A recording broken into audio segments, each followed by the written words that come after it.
Now, several fire departments are responding, the Escatapa and the Northeast Fire Department. However, they are only here to deal with the possibility of a structural fire, but it actually came within a few feet of doing damage on the property right next door, where they were actually praying, coming to terms with what might happen if a tree just happened to blow the wrong way. This is where they actually spent a good portion of their night. These are literally just over 5-6 feet off the ground right now. They're not going to be dictating the flow of traffic anytime soon. It may be best to show y'all what the proper technique actually is.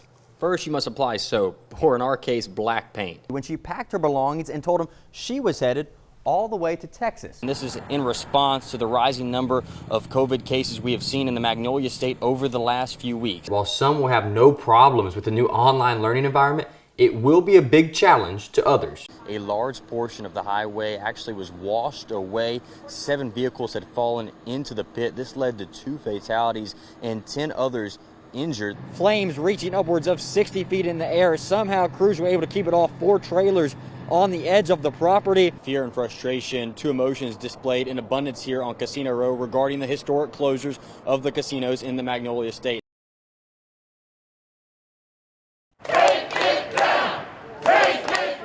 Tensions were high as passionate pleas for change met ardent support of the state's past. Least we forget! Least we forget! But both sides were able to stand up for what they believe. Y'all will get the state child peace, because one thing about it, as Americans, everybody has a right, not just a select few. So y'all will get a chance to say something. Many of those in attendance believe the state flag and the Confederate monuments are symbols of hate and racism. It's important that we as citizens of Harrison County don't have monuments that represent hate. Several showed up in support of the flag and the Confederate monuments they say honor those who came before them. I learned a lot today from their side about how they think about it. We let them know how we feel about our side about it, and it came out good. I mean, you see us all shaking hands. There's no violence. It's pretty peaceful. Even though some walked away more aware of how the others think and feel, calls for change will certainly continue. We need to demand of the Harrison County Board of Supervisors, first, that rebel flag comes down immediately.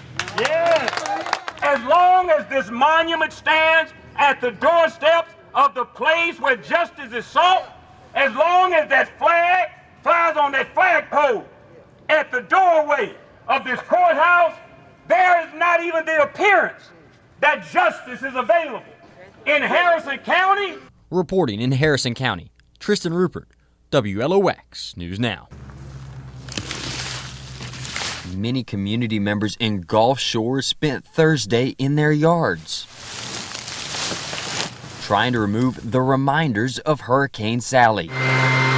Hearing about it's not like seeing it. And when we got on 59 off of Interstate 65 and started coming down, the truth was being told then. The truth? Utter devastation, some of which will take weeks to clear. No matter where community members rode out the storm, they all felt Sally's wrath. House shaking, things like that. You hear trees cracking outside. It makes you a little nervous. Redmond's neighbor Ray Fury drove up north of Foley, but even he felt the storm's power. When the wind really picked up, there was a lot of gravel apparently on the road, and the wind picked it up and blew it into the back of my van and 3 other cars. The storm wasn't always headed to Alabama, though. Earlier projections put New Orleans and South Mississippi in danger. And while we escaped the brunt of the storm, Redmond stressed that we cannot become complacent when it comes to hurricanes. Never take a hurricane for granted. It don't matter if they projected to go to Texas. You never really know which way it's going to go. You know, this hurricane was supposed to go to New Orleans, and then it was supposed to go to Biloxi, and then it was supposed to go up through Mobile Bay, but yet it still hit Gulf Shores head on. You know, hurricanes cause extravagant amounts of damage and cost lives. Reporting in Gulf Shores, Tristan Ruppert, WLOX News Now. It's most definitely the hardest thing I've ever done in my life. It's something new every day. You know, they're testing us in different ways every day, mentally, physically. This is definitely some of the hardest training I've ever experienced. Every day is a new day, new challenge. It's more mentally tough than anything. I thought I was mentally tough coming into this, and by far, like I said, this is some of the most grueling stuff you've ever can experience. It's more than adding the wet stuff to the hot stuff. You know, it's you got to know when you can add water. You got to know when you can't add water. You got to know when you have to add foam or various other chemicals. A challenge that is made even more difficult when you factor in the 100-degree heat.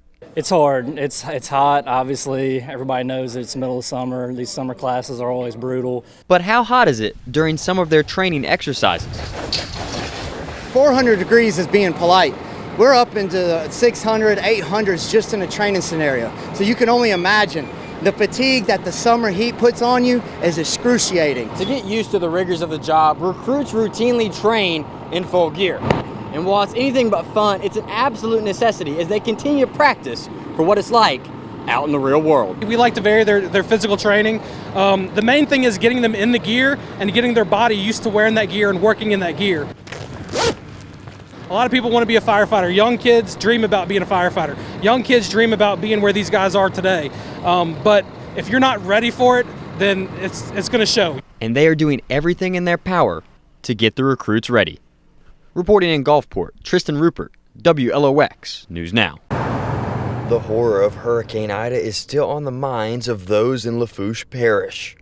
Every time you heard something bang or fall, you didn't know if it was on your house, in the backyard. It was just scary. Now residents are dealing with the aftermath, using generators to clean up and getting creative when it comes to staying cool. It's so hot right now, you can't even take a breath inside to cool off. It's just hard. Barker seeks out open air to beat the heat. Governor John Bell Edwards asking residents to remain cautious as the heat has now added to Ida's death total. The confirmed death total related to Hurricane Ida has now reached 13. The latest death involved a 74-year-old male in Orleans Parish who tragically passed due to heat exhaustion. Over at Ebenezer Christian Community Fellowship, community members are taking action to help those in need.